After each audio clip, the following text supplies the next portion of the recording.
जय माता दी। आज सुनिए माँ चंद्रघंटा की कथा और माँ चंद्रघंटा का आशीर्वाद आप और आपके परिवारजनों पर सदैव बना रहे।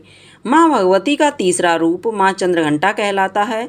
इनके मस्तक पर घंटे के आकार का चंद्रमा होने के कारण ही माँ का नाम चंद्रघंटा पड़ गया। देवी भागवत पुराण के अनुसार भगवती तथा महिषासुर की इस कथा इस प्रकार है। त्रिलोकी को शस्त्र करने वाले महिषासुर नामक दैत्य का जन्म असुर राज रंभ और एक महेश अर्थात भैंस के समागम से हुआ। रंभ धनु का पुत्र था। धनु के पुत्र दानव कहलाए। कथा में दिए गए वर्णन के अनुसार रंभ को जल में रहने वाली महिषी से प्रेम हो गया और उनके संयोग से उत्पन्न होने के कारण महिषासुर अपनी इच्छा और आवश्यकता के अनुसार कभी मनुष्य तो कभी भैंस का रूप धारण करने में समर्थ था। वह अनेक रूप धारण कर लेता था। माना जाता है कि दैत्य काम रूप होते हैं और अपनी कामना के अनुरूप उनके द्वारा छल रूप धारण करने की अनेकों कथाएं भी हमारे ग्रंथों में मिलती हैं। जब महिषासुर राजा बना तो उसने घोर तपस्या की और ब्रह्मा जी को प्रसन्न कर उसने अमर होने का वरदान मांगा, जिसे देना संभव न बताते हुए ब्रह्मा जी ने उससे कहा कि वह कोई अन्य वर मांगे। उसकी अमरता होने की लालसा बलवती थी। वह किसी भी हाल में अमर होना चाहता था।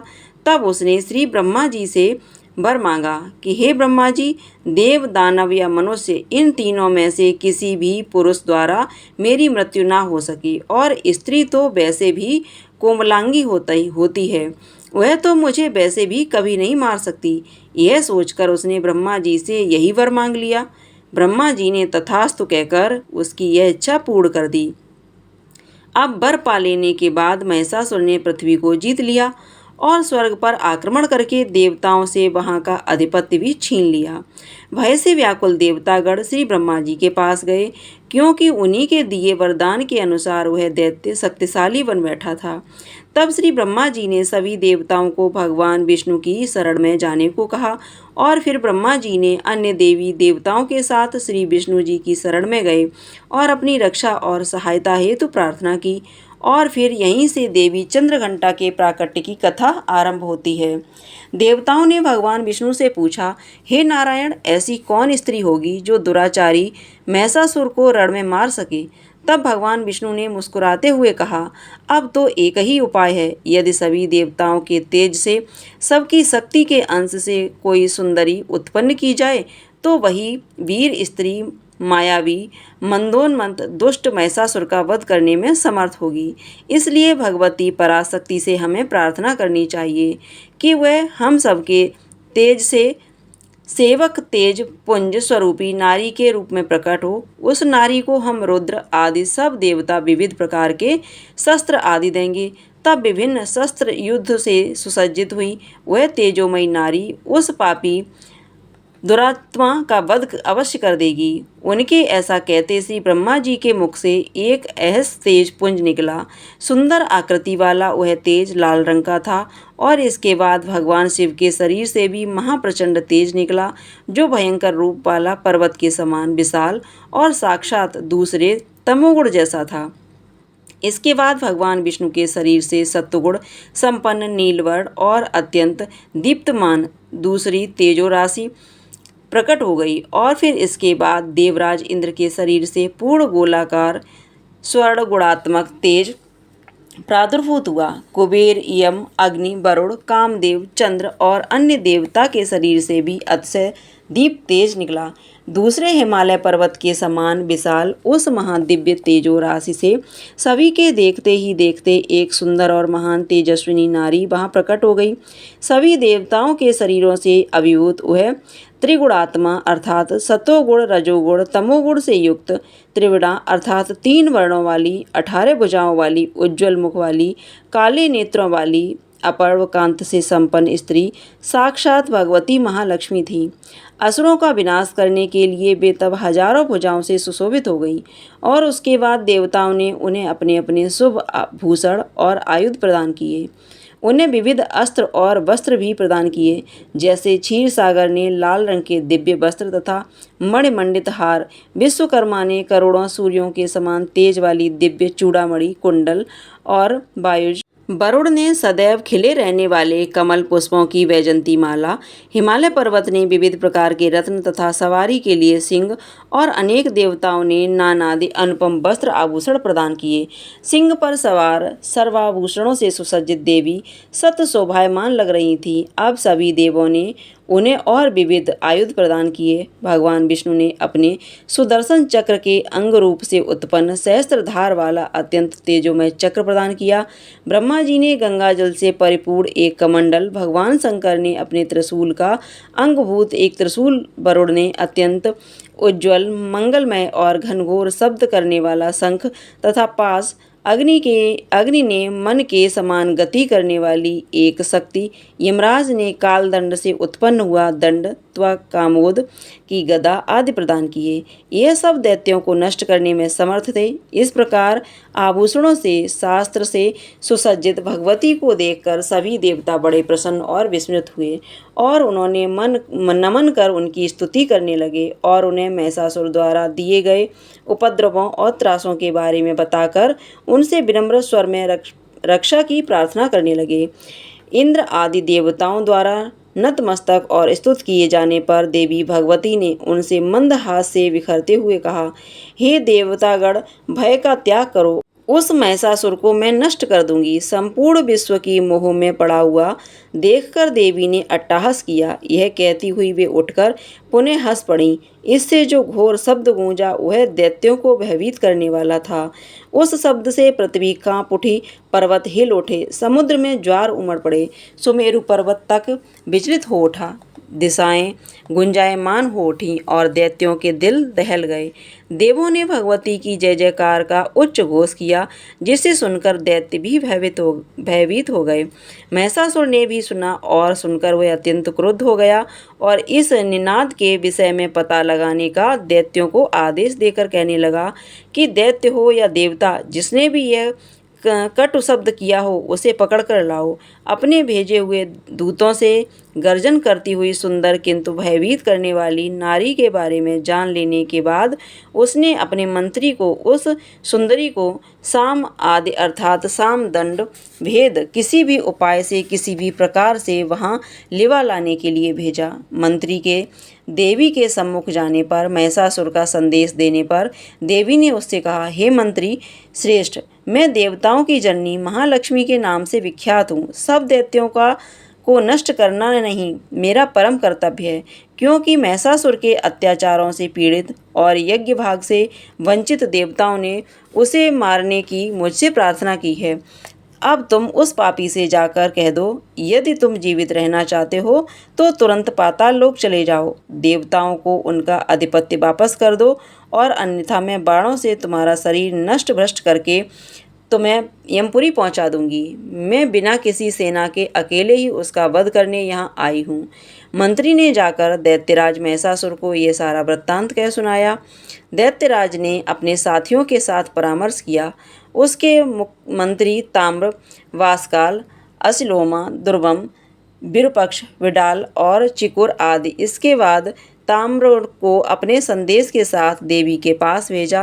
ताम्र के वचन सुनकर हंसते हुए किंतु मेघ के समान गंभीर वाणी में देवी ने उसे उत्तर देते हुए कहा, तुम उस मरणोन्मुख महिषासुर के पास लौट जाओ और उससे मेरी यह बात कह दो कि जैसे घास तिनके आदि खाने वाली तुम्हारी माता है, वैसे ही मैं उसके समान लंबी पूंछ, मोटे पेट और बड़े सींगों वाली भैंस नहीं हूँ। अतः स्वयं आकर युद्ध कर। यदि तुझे प्राणों से मोह हो तो अपने साथियों के साथ पृथ्वी और सागर छोड़कर तुरंत पाताल लोक चले जाओ।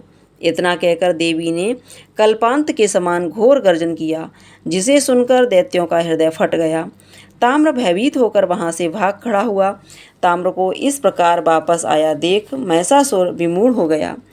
दुर्मुख और बाष्कल ने युद्ध की मंत्रणा करते हुए कहा कि हम जाकर युद्ध करेंगे, और वे देवी के सम्मुख चले गए और उनसे महिषासुर को वर के रूप में स्वीकार करने की वही पुरानी बात कही। तब देवी के ललकारने पर उन पर बाण वर्षा आरंभ कर दी। इस प्रकार भयंकर युद्ध प्रारंभ हो गया, जिसमें देवी ने दोनों का देखते ही देखते वध कर दिया। तब सेनापति चिकुशिक्षु अन्य दैत्यों को लेकर देवी के पास पहुंचा। वह भी अपनी दैत्य सेना सहित मारा गया। फिर तो अश्लोमा और बिडालाक्ष भी सैनिकों सहित देवी द्वारा मृत्यु का ग्रास बना दिया गया। अंत में महिषासुर स्वयं आकर्षक मनुष्य का रूप धारण करके युद्ध के लिए चल पड़ा। उसकी मूढ़ बुद्धि में यही बात आ रही थी कि इस मोहक रूप से वह देवी को अपनी ओर आकृष्ट कर लेगा। उसने भगवती के सम्मुख पहुंचकर रस भरी बातों से देवी को अपने साथ जोड़ने और प्रीति संयोग की बातें कहीं, जो उनकी कामुकता का प्रदर्शन कर रही थीं। उसके ऐसा कहने पर देवी खिलखिलाकर हंस पड़ी और बोली, हे दैत्य, मैं परम पुरुष की इच्छा शक्ति हूँ और मैं ही जगत को रचती हूँ। उस परम पुरुष के सिवाय अन्य किसी पुरुष की मैं कामना नहीं करती। वे सदा ही मेरे निकट रहते हैं, तभी मैं सदा चैतन्य रहती हूँ। तू मंद बुद्धि है, इसलिए स्त्री संयोग के लिए इतना व्याकुल है, जो महा दुख को देने वाला है। यथार्थ मेरा न कभी जन्म हुआ है और न ही मेरा कोई रूप है। देवताओं की रक्षा के लिए मुझे विग्रहवान होना पड़ा है। अब तू मुझसे युद्ध कर या पाताल लोक में जाकर रह, अन्यथा मैं तेरा वध कर दूंगी। देवी के ऐसा कहने पर वह युद्ध के लिए तैयार हो गया, किंतु तभी दुर्धर और त्रिनेत्र नामक दैत्य बीच में आकर युद्ध करने लगे और वे मृत्यु लोक को प्राप्त हो गए। त्रिनेत्र को इस प्रकार काल के ग्रास में समाया देखकर क्रोध में भरे अंधक ने सिंह के मस्तक पर लोहे की गदा चलाई। तब देवी के वाहन सिंह ने अपने नखों से उसे फाड़ कर रख दिया और उसे तिनकी की तरह चबा डाला। सिंह ने महिषासुर को भी अपने नखों से घायल कर दिया। जब उसने सिंह पर गदा चलाई, तब महिषासुर ने मनुष्य का रूप छोड़कर नए अनेकों अनेकों रूप धारण करने शुरू कर दिए। सिंह का फिर वही हाल रहा और अंत में महिषासुर अर्थात भैंसे का रूप उसने धारण किया और वह देवी पर सिंहों से प्रहार करने लगा। तब क्रोध से लाल नेत्र कर भगवती चंडिका ने अपने त्रिशूल से उस पर आक्रमण कर दिया। वह मूर्छित होकर फिर उठ बैठा और देवी पर भयानक चित्कार करते हुए पदाघात करने लगा। उसने देवगण भयभीत हो उठे, किंतु देवी ने सहस्त्रधार वाला चक्र हाथ में लेकर उस पर छोड़ दिया और महिषासुर का मस्तक उस दारुण चक्र से टकराते हुए उसे युद्ध भूमि में गिरा दिया। फिर उसका कव अर्थात धड़ भी घूमता हुआ पृथ्वी पर जा गिरा। इस प्रकार दैत्यराज महिषासुर का अंत हुआ और भगवती महिषासुर मर्दिनी कहलाईं। प्रेम से बोलिए महिषासुर मर्दिनी की जय। देवताओं ने आनंद पूर्वक जय घोष किया। महिषासुर के वध से शेष भयभीत दानव अपने प्राण बचाकर पाताल लोक भाग गए। देव, मनुष्य और पृथ्वी के सभी प्राणी आनंद मग्न हो गए। देवताओं ने भगवती की स्तुति की और उनके द्वारा स्तुत होकर देवी वहीं अंतर्ध्यान हो गईं। माँ चंद्रघंटा के विषय में एक और कथा प्रचलित है। कालिका पुराण के अनुसार महिषासुर भद्रकाली का एक अनन्य भक्त था। उसने माया से स्त्री रूपी धरकर कात्यायन ऋषि के पुत्र के एक शिष्य को एक बार मोहित कर दिया था, जिससे वह तपोभ्रष्ट हो गया। इससे क्रोधित होकर कात्यायन मुनि के पुत्र ने महिषासुर को श्राप दे दिया कि उसका हनन एक नारी द्वारा होगा। एक बार देवी अष्टभुजाओं के साथ उस भक्त के सामने प्रकट हुई और उसे वर मांगने के लिए कहा। महिषासुर ने कहा, मेरे पास सब कुछ है, केवल मैं देवताओं की भांति यज्ञों में अपने यज्ञ भाग पाकर देवताओं की तरह यज्ञों में पूजित होना चाहता हूँ और संसार में जब तक सूर्यदेव विद्यमान हैं तब तक मैं आपके चरणों की सेवा का परित्याग न करूँ। तब देवी माँ ने कहा कि यज्ञ भाग तो देवताओं के लिए ही अलग अलग कल्पित है और कोई भाग इस समय शेष नहीं है जो मैं तुम्हें दे सकूं। किंतु हे महिषासुर, मेरे साथ युद्ध में तेरे मारे जाने पर, तेरे निहित हो जाने पर तू मेरे चरणों को कभी नहीं त्याग पाएगा। मैं दुर्गा के स्वरूप को, मैं तुम्हारे साथियों का हनन करूंगी। कालिका पुराण में इस प्रकार देवी की कथा का वर्णन किया गया है। तब देवी उससे कहती हैं कि जहाँ कहीं भी मेरी पूजा होगी वहाँ वहाँ हे दानव, यह तुम्हारा शरीर भी पूजा और चिंतन के योग्य होगा। इसलिए देवी महिषासुर मर्दिनी का चित्रण हमेशा महिषासुर के कटे हुए सिर के साथ ही दिखाया जाता है। अब आपको सुनाते हैं माता के 16 श्रृंगारों की बहुत ही अद्भुत और रोचक कथा। सृष्टि के प्रथम कल्प में एक बार मिथ्या देवी अपने पति अधर्म और भाई कपट के साथ मिलकर भरलोक पर घर घर अत्याचार फैला रही थीं। लोभ ने अपनी दोनों पत्नियों शुद्ध और पिपासा के साथ मनुष्यों का जीना दुर्भव कर दिया। लोग एक दूसरे का धन, भूमि, पुत्री तथा पत्नियों का हरण करने लगे। चारों ओर भव्यचार, अत्याचार फैल गया। अधर्म और मिथ्या देवी का शासन हो गया। प्रजा त्रस्त होकर त्राहे त्राहे करने लगी। तब सप्त ऋषियों ने महामाया परमेश्वरी की उपासना और कठिन तप किया। आदिशक्ति माता तब ऋषियों को उनकी तपस्या का फल प्रदान करने के लिए प्रकट हुई।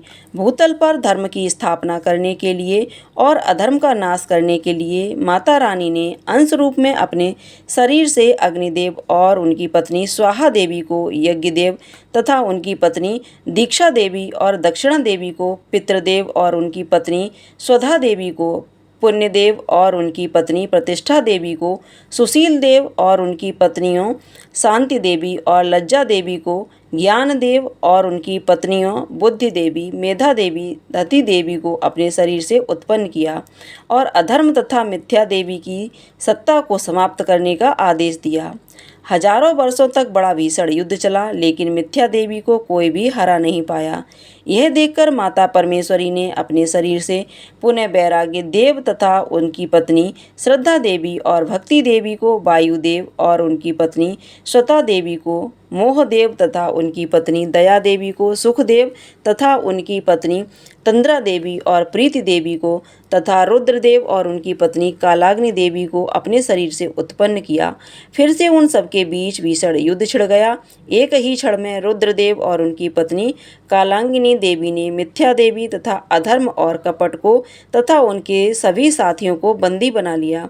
1000 वर्षों तक बंदी गृह में मिथ्या देवी पड़ी रहीं और उसी कारागार में रुद्रदेव और उनकी पत्नी कालाग्नि देवी की तपस्या में लीन रहीं। मिथ्या देवी की तपस्या से प्रसन्न होकर आखिरकार रुद्रदेव माता कालाग्नि देवी प्रकट हुई और मिथ्या देवी को आशीर्वाद दिया। अगली कथा में आप सभी माँ कूष्मांडा की कथा विस्तार पूर्वक सुनेंगे। आज की कथा का समापन करने से पहले हम सभी श्री दुर्गा चालीसा का पाठ और माँ दुर्गा की आरती सुनेंगे। श्री दुर्गा चालीसा। नमो नमो दुर्गे सुख करनी, नमो नमो अम्बे दुख हरनी, निरंकार है ज्योति तुम्हारी, तिहु लोक फैली उजियारी। शशि ललाट मुख महाविशाला, नेत्र लाल भ्रकुटी विकराला, रूप मात को अधिक सुहावे, दरस करत जन अति सुख पावे।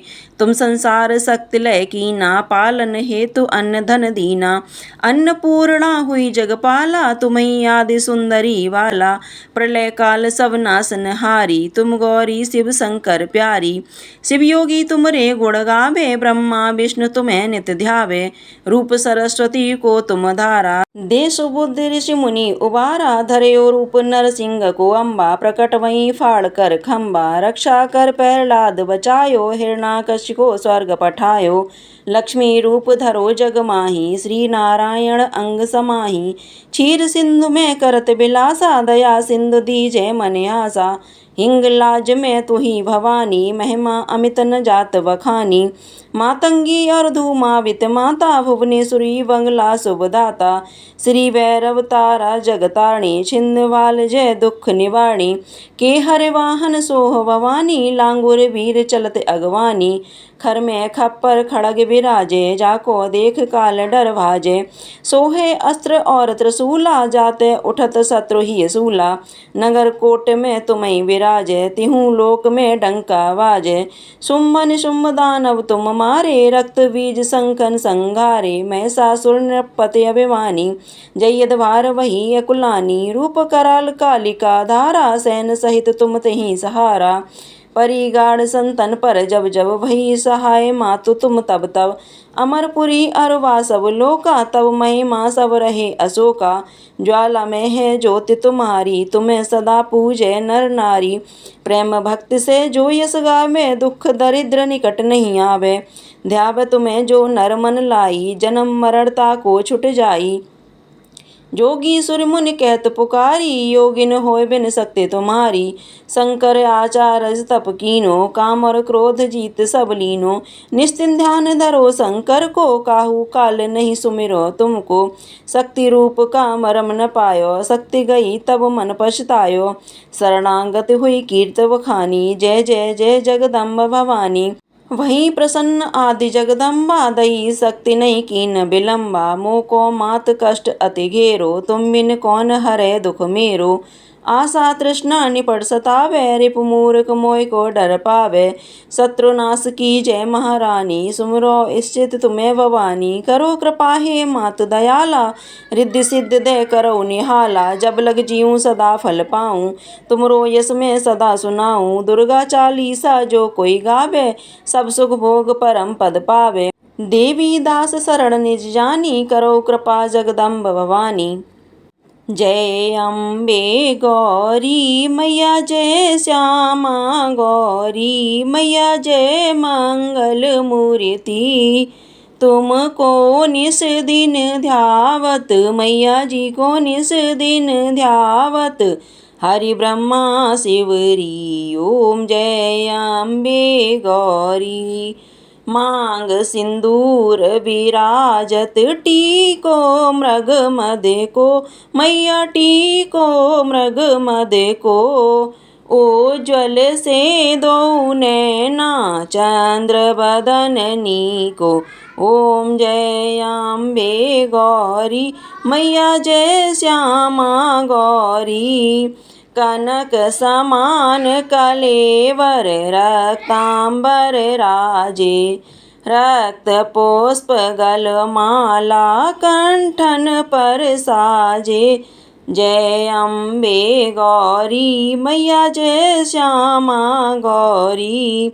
के हरे वाहन राजत, खड़ग खपर धारी। सुर नर मुनि जन सेवत, तिनके दुख हारी। ओम जय अम्बे गौरी मैया, जय श्यामा गौरी। कानन कुंडल शोभित, नासाग्रे मोती। कोटिक चंद्र दिवाकर, राजत समज्योति। जय अम्बे गौरी मैया, जय श्यामा गौरी। सोम्भन सोम्भ विढारे, महिषासुर घाती मैया, महिषासुर घाती। धूम्र विलोचन नैना, निस दिन मदमाती। ओम जय अम्बे गौरी।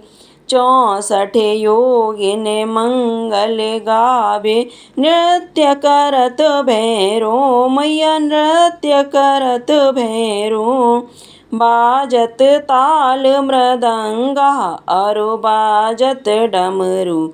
जय अम्बे गौरी मैया, जय श्यामा गौरी। भुजाचार अति शोभित, खड़ग खपर धारी मैया, खड़ग खपर धारी। मन वांछित फल पावत, सेवत नर नारी। जय अम्बे गौरी मैया, जय श्यामा गौरी। कंचन थाल विराजत, अगर कपूरवाती मैया, अगर कपूरवाती। श्रीमाल के तुम्हें राजत, कोटि रतन ज्योति। ओम जय अम्बे गौरी मैया, जय श्यामा गौरी। श्री अम्बे जी की आरती, जो कोई नर गावे। कहत शिवानंद स्वामी, सुख संपत्ति पावे। जय अम्बे गौरी मैया, जय श्यामा गौरी मैया, जय मंगल मूर्ति।